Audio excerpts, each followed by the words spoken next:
amigos, hoy estoy con Natalia Santa Bárbara, que nos va a hablar un poco de la natación y cómo eso puede ayudar a los deportistas de trail.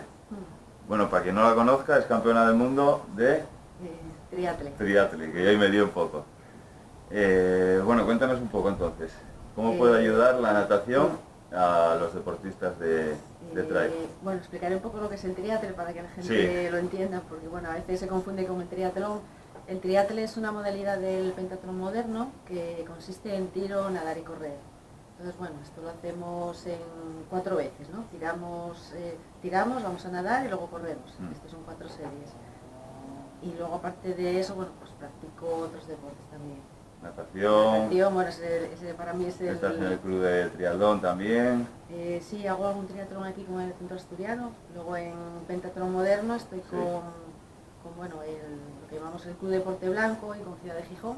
Y luego en natación con el Club Master.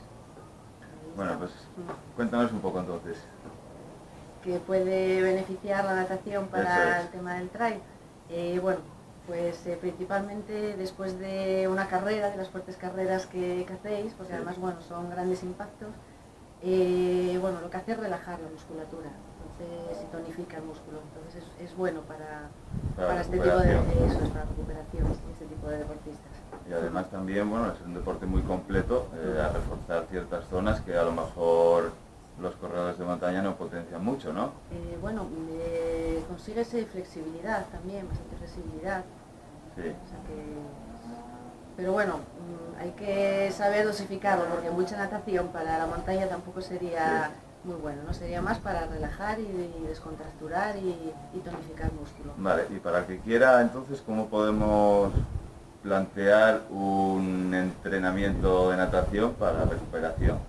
Si lo quieren hacer después de la carrera, tendría que ser unos pocos minutos realmente, ¿no? Pues nada, pocos minutos, varias series. Eso es, sí. Pero bueno, tranquilamente y despacio, eso es. Muy bien.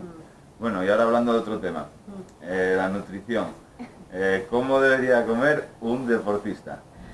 ¿Cómo come una campeona del mundo?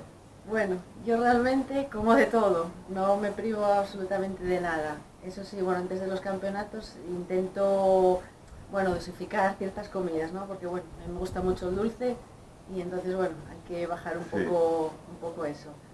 Intento comer más de otra manera, pero bueno, solo como de todo. Garbanzos, lentejas, bote, fabada. Una fabada está claro que no lo voy a comer antes del campeonato, pero bueno. Muy bien, entonces, si quieres podemos tratar también un poco algunos alimentos que te privas antes de las competiciones. A ver, lo que son grasas. Grasas, nada. Dulces, nada. Bueno, igual como alguno casero, pero bueno, poco, aunque coma algo. Una quesadilla, sí, una no quesadilla, dice que no. Sí, o el arroz con leche, que es mi plato preferido. Pero bueno, intento ahí controlar un poco la comida, sí. Sí, porque si no estás corriendo y estás ahí con todo ahí, que va. Eso sí, tengo una costumbre buena o mala, no lo sé, pero antes de las carreras o de competir siempre me gusta comer un poco de plátano. ¿De plátano? Sí, para coger ahí fuerza. Pero además el plátano es de potasio, sí. Y eso en carreras te puede ayudar bastante. Sí, en caso de, no sé, que me falte, vamos, que me falte energía, a mí bueno, me sienta bien. Bueno, y otra cosa, con tu experiencia en el mundillo del deporte, ¿con qué especialidad te quedas? ¿Con qué especialidad me quedo? Ay, con la natación. ¿Con la natación? ¿Es lo que más te gusta? Sí, es lo que más me gusta, sí. Aparte es uno de los deportes menos lesivos también. Y a medida que vas cumpliendo años también hay que tener más cuidado, hay que hacer el deporte con coherencia también. Sí. Entonces yo me quedo con la natación. Bueno, pues dejamos hasta aquí el vídeo de hoy. Que bueno, tratamos varios temas también.